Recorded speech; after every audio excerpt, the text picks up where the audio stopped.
নমস্কাৰ আজি চতুৰ্থ শ্ৰেণীৰ ত্ৰয়োদশ পাঠ সংখ্যা গণনা সংখ্যাসমূহ আগবঢ়োৱা হ'ল ত্ৰয়োদশ পাঠ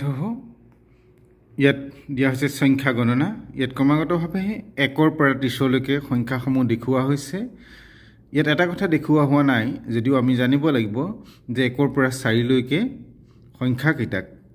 তিনিটা লিংগত বিভক্ত কৰি দেখুওৱা হৈছে আমি সেই কেইটা পিছত দেখুৱাইছো যে পুলিংগ স্ত্ৰীলিংগ ক্লীবলিংগ হিচাপে ভাগ থাকে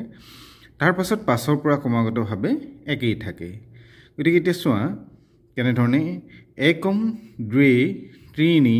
চত্বাৰি পঞ্চ ষট সপ্ত অষ্ট নৱ দশ একাদশ দ্বাদশ ত্ৰয়োদশ চতুৰ্দশ পঞ্চদশ ষোড়শ সপ্তদশ অষ্টাদশ নৱদশ বিংশতি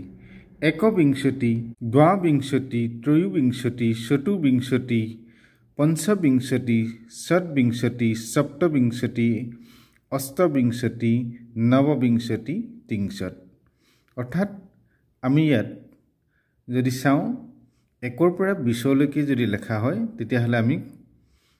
100 লৈকে লিখিব পাৰোঁ কেনে ধৰণে হৈছে চোৱা ইয়াত যেনেকৈ একবিংশতি এক ব্যৱহাৰ কৰিলে দ্বাবিংশতি ত্ৰয়োবিংশতি চতুৰ্বিংশতি তাৰপিছত কোপৰা আহিলে পঞ্চবিংশতি ষটবিংশতি সপ্তবিংশতি অষ্টবিংশতি নৱবিংশতি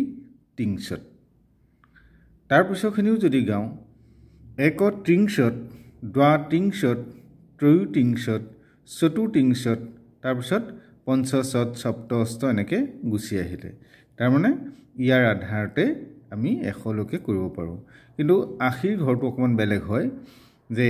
কেনেকৈ হয় 81 82 ত্ৰয়োশিতি চতুৰ্শিতি পঞ্চশিতি তাৰমানে 180 ঠাইত যেতিয়া 1 যোগ 80 হ'ব 81 তেনেকুৱা ধৰণে হৈছে গতিকে আমি ইয়াৰ পিছতে প্ৰশ্নোত্তৰ কেইটাও চাম অভ্যাসত আমাক কেইটামান সংখ্যা পুৰাবলৈ দিছে গতিকে তোমালোকে এইকেইটা অকমান অভ্যাস কৰিলে 1ৰ পৰা 30 লৈকে লিখিব পাৰিলে 100 লৈকে অতি সহজে লিখিব পাৰিবা মনতো ৰাখিব পাৰিবা গাবলৈও সহজ গতিকে মই ভাবিছোঁ তোমালোকে চেষ্টা কৰিবা আৰু 1ৰ পৰা 4 লৈকে লিংগ অনুসৰি কেনেকৈ হয় সেইকেইটাও পিছত দিয়া হৈছে তোমালোকে ভাল ধৰণে চাবা সংখ্যাসমূহ লিংগ অনুসৰি হ'ল পুলিংগ স্ত্ৰীলিংগ আৰু ক্লীবলিংগ একহ একা একম দ্বৌ দ্বে দ্বে ত্ৰয়ঃ ত্ৰিশঃ ত্ৰীণি চত্বাৰঃ চতস্ৰ চত্বাৰি অৰ্থাৎ 1ৰ পৰা 4 লৈকে অভ্যাসঃ মাসি ত্ৰিংশত দিনানি সন্তি অহং নৱবৰ্ষীয়ः अस्मि সৌৰজগতি সপ্তগ্ৰহাः সন্তি মম গৃহে পঞ্চজনাः সন্তি বিদ্যালয়ে বিংশতি আচাৰ্যাः সন্তি মম ৰাজ্যে একত্ৰিংশত জিলাः সন্তি নমো নমঃ আজিলৈ পাঠ ইমানতে সামৰিলোঁ পুনৰ নতুন পাঠৰ সৈতে তোমালোকৰ মাজলৈ আহিম চেনেলটো চাই থাকিবা আৰু লাইক কমেণ্ট কৰি কেনেকুৱা লাগিছে জনাই থাকিবা